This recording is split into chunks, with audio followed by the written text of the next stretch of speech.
Hello. Semester 1 के लिए जिसका प्रथम गुण द्वितीय गुण हिंदी है, उनके लिए पेपर 1 का वीरों का कैसा हो वसंत कविता का केंद्रीयवर्ती विचार सविस्तार कीजिए वाला प्रश्न हम देखेंगे, जिसमें भूमिका केंद्रवर्ती विचार और निष्कर्ष देखेंगे। प्रस्तुत कविता सुभद्रा कुमारी चौहान द्वारा लिखी गई है। राष्ट्रवादी भावना में ओतप्रोत यह कविता भारतीयों को देश प्रेम का संदेश दे रही है। कवयित्री का जन्म 1904 में इलाहाबाद के गांव में हुआ था। वे बाल्यकाल से ही कविताएं लिखने लगी थी। उन्हें देश के प्रति कुछ भी लिखना अच्छा लगता था। वे स्वाधीनता संग्राम की सेनानी भी थी। उनका नेतृत्व स्वाधीनता संग्राम में प्रभावी रहा है। वे गांधी जी के असहयोग आंदोलन में भी भाग ले चुकी थी। देश के प्रति इनका प्रेम कविता में स्पष्ट होता है। अब देखते हैं वीरों का कैसा हो वसंत कविता का केंद्रवर्ती विचार। जब हमारा देश गुलाम था, तब आजादी के लिए अनेक बलिदानी वीर संघर्ष कर रहे थे। ऐसी परिस्थिति में प्रकृति की सुंदरता का आनंद लेने या उत्सव त्योहार मनाने का समय उन वीरों के पास नहीं था। वे अकेले ही देश सेवा में लगे थे। उन वीरों के सम्मान के में अनेक कविताएं लिखी गई है। हमारे देश के वीर जवान परिवार से दूर देश सेवा करते रहे थे। इसीलिए सुभद्रा कुमारी चौहान ने कविता लिखी है, वीरों का कैसा हो वसंत। कविता के माध्यम से कवयित्री ने वीरों का सम्मान किया है। राष्ट्रीयता की भावना स्पष्ट रूप से सामने आई है। अंग्रेजी शासन के समय में वीरों का उत्साह तथा हौसला बढ़ाने के लिए कविता बहुत महत्वपूर्ण माध्यम थी। ऐसे बहुत सारे लेखक हैं जिन्होंने अपनी भावना देश और राष्ट्र के लिए कविताएं लिखी है। कविता में सुभद्रा कुमारी चौहान की भावना राष्ट्र के वीर सपूत के लिए प्रस्फुटित होती है। आ रही हिमालय से पुकार, हे उदधि गरजता बार बार, प्राची पश्चिम भूनभ अपार। अब पूछ रहे हैं दिग दिगंत, वीरों का कैसा हो वसंत। कवयित्री ने पराधीन देश के सामने यह प्रश्न उठाया है कि वीर लोग वसंत का उत्सव कैसे मनाएंगे। वीरता तो बलिदान चाहती है। वसंत की ऋतु प्रेम, श्रृंगार और सौंदर्य का है। इस मौसम में व्यक्ति प्रेम मार्गी हो जाते हैं। मौसम भी मनभावना और सुहावना हो जाता है। परंतु वीर अपना वसंत ऋतु कैसे मनाए। उन्हें तो देश सेवा करना प्रथम जिम्मेदारी है। पराधीन देशों को वीरता की आवश्यकता होती है। उन्हें सौंदर्य श्रृंगार की फुर्सत कहाँ। देश को इन वीर जवानों की जरूरत है।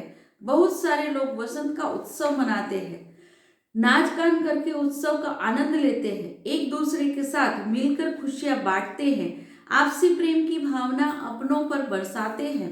चारों तरफ प्रेम और उत्सव का माहौल छाया रहता है। आम जनता वसंत का गीत गुण कर गाते हैं। वीर जवान अपना समय देश सेवा तथा उससे जुड़े मुद्दों में लगाते हैं।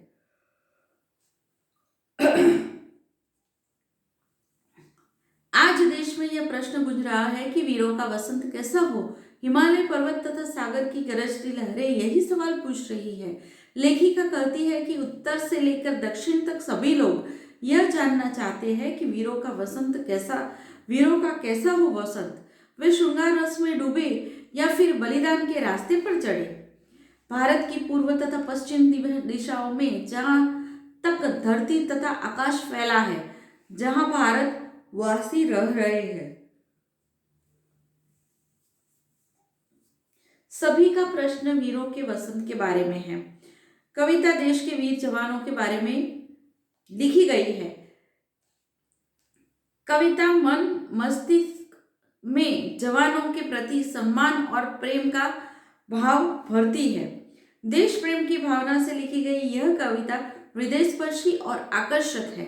लेखिका ने पूरे भारत के भौगोलिक रूपकथा को ध्यान में रखा है। देश में पूर्व से लेकर पश्चिम तक तथा उत्तर से लेकर दक्षिण तक भारत में आजादी की लड़ाई लड़ी जा रही है। इस लड़ाई में अनगिनत वीरों का बलिदान हो रहा था। देश सेवा में उनका प्राण समर्पित था। इसलिए वीरों का वसंत मस्ती भरी त्योहारों की, खुशियों की और ध्यान न देकर बलिदान दिवस के रूप में मनाना चाहिए।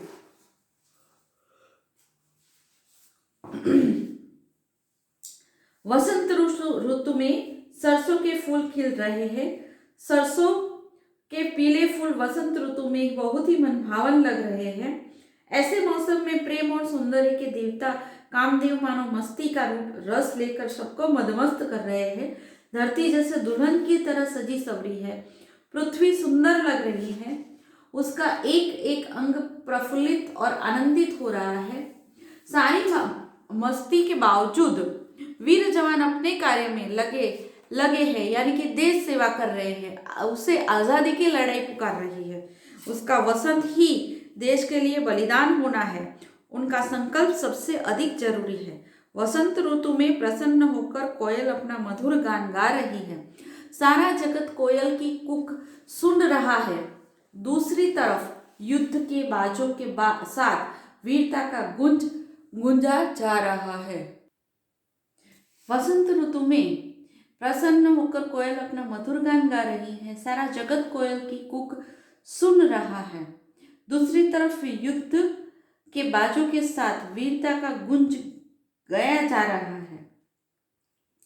वीरों के अंदर जोश भरा जा रहा है कि देश के लिए उनके अंदर जज्बा पैदा हो, उन्हें निराशा न हो। इसीलिए लगातार युद्ध का बाजा बजाकर मरने मारने का जोश भर रहे हैं। यहाँ एक और मस्ती, आनंद, उत्साह तथा खुशी का माहौल है, तो दूसरी ओर मन दुखी है।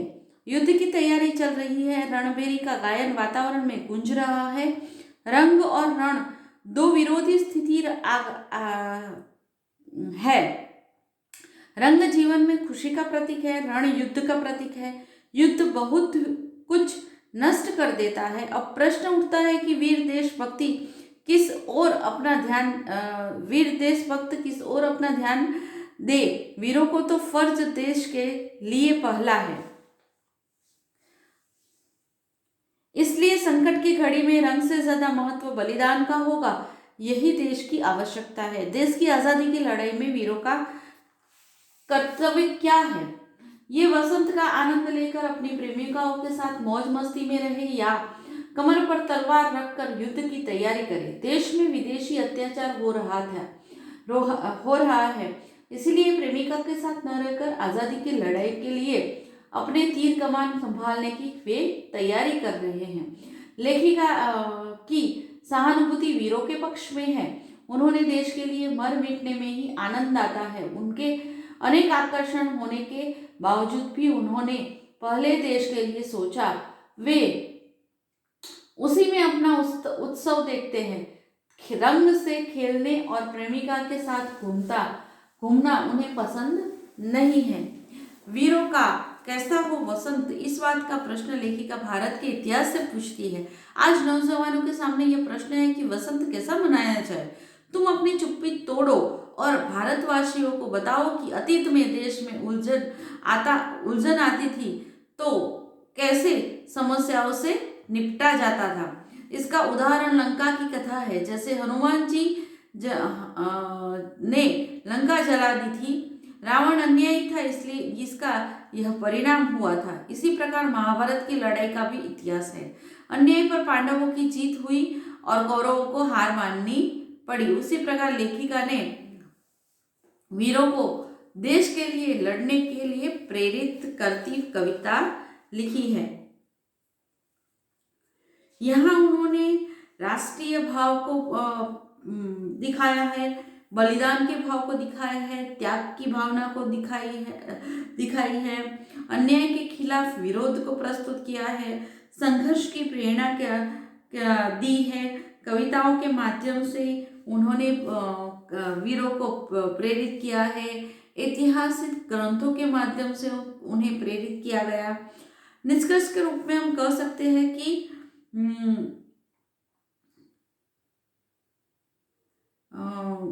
कविता के माध्यम से लेखिका सभी बातों को रखकर वास्तविक चित्र प्रस्तुत करती है। वे अपनी रचना में वीर सिपाहियों को उत्साहित करने के लिए हल्दी घाटी का मैदान और राणा प्रताप की वीरता को बताती है। राणा प्रताप ने मुगल शासन के चुंगल से मुक्ति लेकर के लिए इसी मैदान में युद्ध किया था और इसीलिए कवयित्री इस मैदान के शिलाखंडों को संबोधित करते हुए कह रही है कि ये भारतवासियों को यह अच्छी तरह समझ लेना चाहिए कि आज़ादी के लिए कैसे कैसे बलिदान करने पड़ते हैं और इस प्रकार इतिहास की विभिन्न घटनाएं इस बात को सिद्ध करती है और इस प्रकार बिना समर्पण से के अत्याचारी शासन से मुक्ति नहीं मिल सकती। यहाँ यह कवयित्री ने बताया है और यह उनका केंद्रवर्ती भाव भी रहा है।